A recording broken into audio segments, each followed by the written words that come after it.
आपका एक जो मध्य प्रदेश की एक एफआईआर उसका बड़ा बार बार जिक्र होता है, बार बार ये नेता भी जिक्र करते हैं कि जब बलराज कुंडू पे कोई निजी टिप्पणी होती है तो मुख्यमंत्री के चरणों में गिर जाता है। मेरी बात सुनो, वो बोलने वाले कुछ ही बोल दें, वो एफआईआर हाई कोर्ट से क्वेश हो चुकी, वो झूठी थी। शमशेर खड़न यहाँ तक शमशेर खड़खड़ा तो कुछ छोड़ो ना, वो कोई मैं उसको कैटेगरी में मानता है नहीं। शमशेर खड़खड़ा के बारे में मैं कोई बात करना उस आदमी क्यों आवा दूं मैं?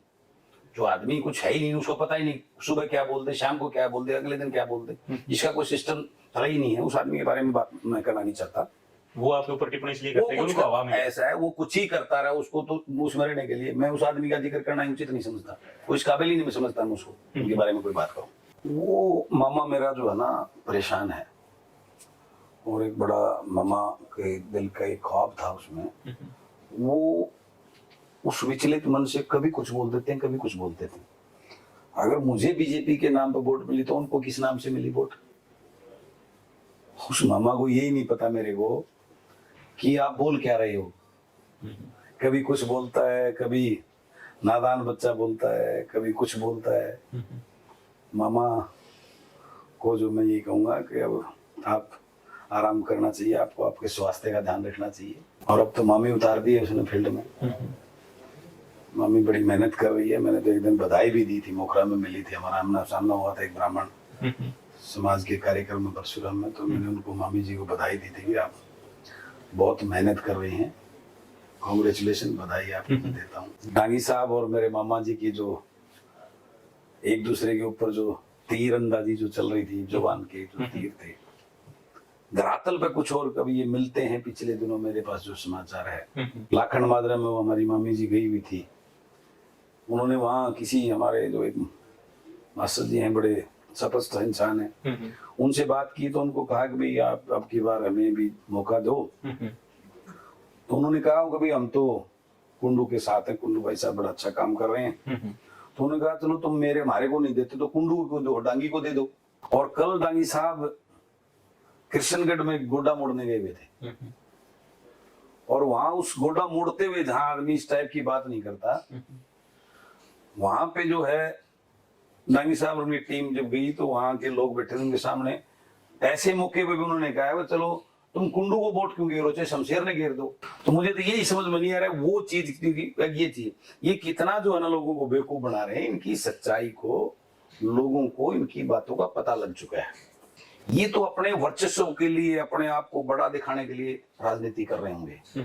मैं तो जो है उस सोच से करता, तो मैंने बताया मैं मंत्री बन सकता था, मैं बड़े बड़े प्लॉट, हाउसिंग, फ्लैट, कॉलोनियां काट के हजारों करोड़ रुपए कमा सकता था। लेकिन मेरा एजेंडा में सिर्फ जनता के लिए है। आप अपने मन पर हाथ रख के बताओ, अगर उनका मेरा कोई कंपैरिजन भी है क्या? मैंने कहा मामा को एक अच्छे डॉक्टर से चेकअप कराना चाहिए, उनकी स्वास्थ्य भी मेरे को लगता है ज्यादा ठीक नहीं रहता आजकल, इसलिए उन्होंने मामी को उतार दिया। तो उनकी मन की जो लालसा है, उनकी डिलीवरी इतनी बढ़िया होती तो 5 बार क्यों हराते महल के लोग उनको। मैं चाहता तो मैं भी जो है, गोपाल कांडा ने मेरे को कई बार कहा भाई साहब क्यों पंगा ले रहे हैं, मैं भी कॉलोनियों की शेल्यू लेता, यहाँ कॉलोनी काटता, फ्लैट बनाता, हजारों करोड़ रुपए कमा लेता, ठीक है। लेकिन मैं उस सोच को लेकर राजनीति में नहीं आया। मुझे मंत्री आज भी बनाने को तैयार हैं, पिछले 2-2.5 साल से तैयार हैं। मुझे प्रेशराइज करके दबाने का भी प्रयास किया गया, मुझे ऊपर केस भी झूठे दर्ज किए गए, अनेकों प्रयास किए गए, लेकिन मैं एक अलग सोच, अलग विजन, भाजपा की सरकार का सहयोगी नहीं बनूंगा। ये बात तो दुष्यंत जी भी 2019 से पहले कहते थे। दुष्यंत जी वाली बात, दुष्यंत जी से मेरा कंपैरिजन मत करो। दुष्यंत जी वाला काम करना होता तो अभी मैं मंत्री बनकर जो है ना कर चुका होता। इसको तो ये आज दुष्यंत कह रहे हैं, इनका तो पुराना रिकॉर्ड जो लूट कर रहा है, ये लोगों को चश्मे चढ़कर हमारे लोग बोले हैं चौधरी देवीलाल के नाम की रॉयल्टी खा रहे हैं। इनका तो पता है इस परिवार का, तो ये तो लोग युवा बहकाने के लिए, क्योंकि इतने चौधरी देवीलाल के नाम की रॉयल्टी चल रही है, सिवाय लूटने के लिए कुछ किया ही नहीं। इतने युवाओं की जिंदगी खराब कर दी इन्होंने, जो इन शो में इन्होंने करके अपनी पढ़ाई छोड़ दी, इनके पीछे जिंदाबाद मुर्दाबाद कर दी, उनके एजुकेशन ने बर्बाद कर दी। किसी एक भी युवा को इन्होंने ना रोजगार दिया ना और कुछ दिया। चंद जो इनके बिल्कुल फिट को, जो इनको करने वाले, संभालने वाले, उनको छोटा मोटा कोई नीचे अंडरग्राउंड कहीं कौशल रोजगार में नाम लिखा रखा है, कहीं वहां से उनको 10-20 हजार रुपए उसमें उनकी सैलरी वैलरी दे रखी है ताकि वो लॉलीपॉप दे के चिपके रहे। एक भी युवा को बताओ ना जिन्होंने इन्होंने आबाद किया हो। एक स्टूडेंट ऑर्गेनाइजेशन का जो मुखिया बना रखा है इनका, जो छोटा राजकुमार, उसने कभी स्कूल भी पूरा नहीं किया, कॉलेज की तो कभी सगी शक्ल ही नहीं देखी उसने। और वो स्टूडेंट ऑर्गेनाइजेशन, इससे बड़ा दुर्भाग्य क्या हो सकता है? कहाँ जा रहे हैं ऐसे लोग जिसका कॉलेज से कोई लेना देना नहीं, वो हमारे MA MPhil highly qualified PhD बच्चे, उनको जो है स्टूडेंट ऑर्गेनाइजेशन अपना नेता मानते हैं। वो यूनिवर्सिटीज में जाकर भाषण देता है, क्या विजन, क्या सोच, उसको क्या पता एजुकेशन क्या होती है, क्या पता यूनिवर्सिटी क्या होती है। लेकिन ये दुर्भाग्य है। बिल्कुल इनकी सरकार आती है तो इस सरकार के हम सहयोगी बन के इनको कोई ऐसी मनमानी नहीं करने देंगे जो प्रदेश के लोगों के खिलाफ हो। वहाँ एक बड़े दबंगता से बोले गए थे, आनंद सिंह डांगी जब तक जिंदा है तब तक महम का विधायक रहेगा। तो बेचारे मुझे लगता है कहीं ना कहीं मानसिक रूप से परेशान हैं। अपने बेटे को वो विरासत सौंपना चाहते थे जिसमें उनको आज कहीं दूर दूर तक रास्ता नजर नहीं आ रहा। भी वो कहते हैं भाई 100 रुपए की चद्दर बांट के जो है ना इन लोगों को खरीद लिया। कभी कुछ कहते हैं भाई ये लड़कियां जो है ना इनकी वजह से जो है ना वो जीत गए। कभी वो कहते हैं गंगा स्नान करा दिया इसकी वजह से जो है ना लोगों को बहका लिया। अब ये उनकी मानसिक स्थिति है, क्या कहते हैं। अब उनको महम के लोगों को इकट्ठा करके उनको अपनी रिटायरमेंट की घोषणा कर देनी चाहिए और महम के लोगों से हाथ जोड़ के उनका धन्यवाद करते हुए कि आपने इतने साल मेरा साथ दिया किया और अब मैं रिटायरमेंट लेता हूँ, मैं आपसे छुट्टी लेना चाहता हूँ, ये कार्यक्रम उनको करना देना चाहिए। मैं रोहतक कॉलेज के गेट पे उतारता हूँ उनको कॉलेज में पढ़ने के लिए, मैं शहर से पढ़ने के लिए नहीं लेके आता। ये उनकी छोटी सोच है।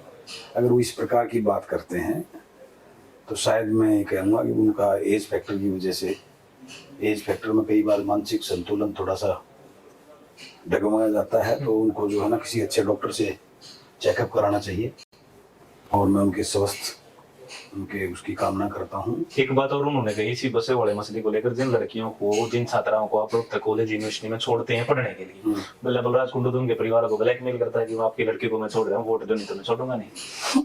अगर एक भी कोई ऐसा वो बता दे, वो मैं उनकी तरह नहीं हूँ, वो कन्यादान डालने की लिस्ट बनाते रहे और उस 100 रुपए के 500 रुपए कन्यादान पे उस परिवार को फोन करते हैं तेरी लड़की के शादी में कन्यादान डाला। मैंने ये बोला, मैंने कभी भी अनूप भाई के बारे में व्यक्तिगत रूप से कोई टिप्पणी नहीं की। मैंने अभी आपके सामने भी बोला है कि ये राजनीतिक राजघरानों के राजकुमार अपने गुलाम और चाटुकारों को वोट देकर अपने साथ वोट लेकर वहां लेके जाते हैं और उन लोगों की इतनी हिम्मत नहीं होती कि वो इनके अंदर भी बैठे हैं, बाहर गेट पे बैठे रहते हैं। इनके PA के पास एक मंत्री बैठा रहता है, जो कड़वी सच्चाई बोल रहा हूं मैं, डिप्टी CM का कोई है होता नहीं पद, ये एक ऑनरली कैप्टन करते ना, इस प्रकार का है। बेसिकली वो मंत्री है और एक मंत्री के PA के पास में एक मंत्री का बैठना अपने आप ही अपमान है। वो तो मैं नहीं कर रहा, उस उकलाना के लोगों का, इस समाज के लोगों का अपमान तो दुष्यंत कर रहा है उनके समाज के मंत्री को वहां बैठाकर। मेरा यही था भाई, वो बेचारा, उसकी इतनी हिम्मत, बेचारा वर्ड बोला मैंने,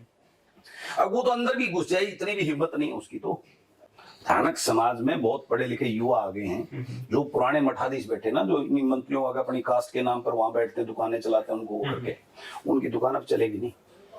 कल मैं जो है ना शीशर गांव में उसी समाज के का जो युवाओं ने संत कबीर जयंती के नाम आयोजन किया हुआ था, मैं उसमें गया हुआ था। उनका वो आप उसमें देखना, उनसे मिल के आना, उनकी क्या विचारधारा पूछ लेना मुख्यमंत्री से जाके। आप भगवान की सौगंध खा के इस बात को बताइए कि बलराज कुंडू ने ये कहा था कि आप मुख्यमंत्री हैं तो मैं मुख्यमंत्री हूँ, मुझे मेरे व्यक्तिगत 1 रुपए का काम आपके पास कभी लेके नहीं आऊंगा, मैं सिर्फ काम लेकर आऊंगा मेरे महम हल्के के विकास के एजेंडे को लेकर, मेरे वो काम करते रहना। मैं तो, आप मुख्यमंत्री हो तो मैं मुख्यमंत्री जैसा फील करूंगा अपने आप को। जब मैंने उस ईमानदारी को, मैंने तो ये सोचा इतने बड़े जो ये घपले घोटाले जो यहाँ का जो स्थानीय पूर्व मंत्री के थे, वो जो आए यहाँ जिस प्रकार के वो लेके गया, जिसकी वजह से बुरा हाल, इतने हजारों करोड़ रुपए के घोटाले थे, उसको लेके गया था। मैं सोचा था उस पे ईमानदार मुख्यमंत्री एकदम से एक्शन करेंगे, उसको वो करेंगे। जनता का बुरा बेड़ा गर्क कर दिया रोहतक शहर का इन्होंने, इतने बड़े सारे सीवरेज सिस्टम हो कि उसमें तो। लेकिन जिस प्रकार का रवैया, जिस प्रकार की वहां से मुझे वो मिली, तो मेरा भ्रम टूट गया। मैं ये तो सब एक ही अंदर खाते, सारा एक ही सिस्टम है। तो मैंने वो जो है ना अपना समर्थन वापस लिया था। मैं उस सोच का आदमी होता, उनके साथ चिपक कर, मैं तो पैसे कमाना भी जानता हूँ, सारी चीज बिजनेस करना जानता हूँ। मैं वहाँ बिजनेस उसके साथ में करता ना, बिजनेस करता अपने, हजारों करोड़ रुपए कमाता। गोपाल कांडा को मेरी ऑफर भी थी, तो मैंने वो काम नहीं किया ना, क्योंकि मैं उस सोच को, दुष्यंत चौटाला की सोच की तरह मैं लेके इस राजनीति में नहीं आया हूँ। मैं राजनीति में सेवा करने के लिए उससे आया हूँ। जो चाहिए वो बताओ, लेकिन मैं उस सोच को लेके नहीं गया था राजनीति के अंदर। उसके बाद अनेकों बार मेरे को मंत्री का वो आज हाँ करता हूँ, आज मुझे जो है कैबिनेट मंत्री बनाने को तैयार है, लेकिन मैं उस दुष्यंत चौटाला वाली सोच लेकर राजनीति में नहीं आया हूँ। मैं इस प्रदेश को जगाने के लिए, प्रदेश के युवाओं को, और ये जो राजघरानों की राजनीति से इस प्रदेश को बचाने के लिए, मेरे पास ऐसे तो 12 केस हैं, सारे झूठे हैं, करो ना मुझे अंदर, और शायद 1-2 की तैयारी और भी कर रहे हैं। आज प्रदेश में इस प्रकार की चर्चा है कि एमएलए का मतलब क्या होता है, एमएलए की क्या ड्यूटीज होती हैं, वो जो मैंने आवाज की है, उस बात को आज पूरे प्रदेश, विधानसभा का सत्र होता है, लोग इंतजार करते हैं कुंडू कोर्ट में बोलेगा, क्योंकि मेरी बातों में सच्चाई होती है, मेरी बातों में उन गरीब आम जनता का, जनमानस का दर्द और तकलीफ होती है, जिसको मैं सरकार के सामने रखता हूँ। उन पार्टी के लोगों को मेरे पास लेके आओ, मैं अनपढ़ विधायक नहीं हूँ, पीडब्ल्यूडी मंत्री दुष्यंत चौटाला के पास मेरे व्हाट्सएप पे भेजी हुई और उनकी मेल पे भेजी ऑफिशियली मेज पे कितने काम पड़े मैं दिखाऊंगा। ठीक है, केवल जनसभाओं में समझ गया? ये जनसभा में सिवाय झूठ बोलने के अलावा इनके पास कुछ है ही नहीं ना। एक बलराज कुंडू जैसा ये बददिमाग आदमी अगर इस कुर्सी पे आ बैठा तो लोगों को ये पता लग जाएगा कि जन सेवा कैसे की जाती है, ये कुर्सी की जो ताकत है, ये कलम कैसे लोगों के लिए भलाई के लिए चलेगी। अब तक तो ये पार्टियां, इनके नेता सिवाय बेवकूफ बनाने के जनता के लिए कुछ नहीं किया है। कल मेरे पास गुग्गाएड़ी का सरपंच आया हुआ था, आज तक का रिकॉर्ड है, छोटा सा गांव है महमलके का, जिसके अंदर आज तक कभी ठेका रू उसका वो काउंटर नहीं बना। पहली बार जो है उस गांव में भी, वहां से जहाँ स्कूल के लिए लड़कियां पैदल आती जाती हैं, उस रास्ते को उन्होंने जो है ठेका खोल दिया।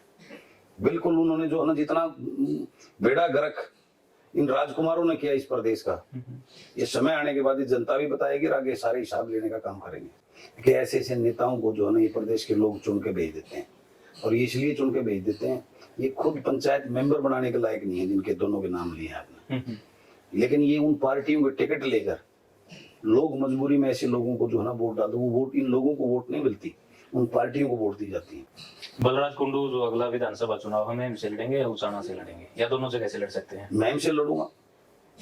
ये जिस प्रकार का प्रचार किया जा रहा है कि बलराज कुंडू छोड़ेगा, बलराज कुंडू जो है ना, महम के अंदर ऑफिस बना रहा हूँ मैं, मेरी सारी व्यवस्था सिस्टम चल रहा है, मैं दिन रात वहां लगा रहा हूँ। इस प्रकार का प्रचार करके ये वहां स्थानीय नेताओं के जो लोग हैं वो इस प्रकार का दुष्प्रचार करके लोगों को भ्रमित करने का काम कर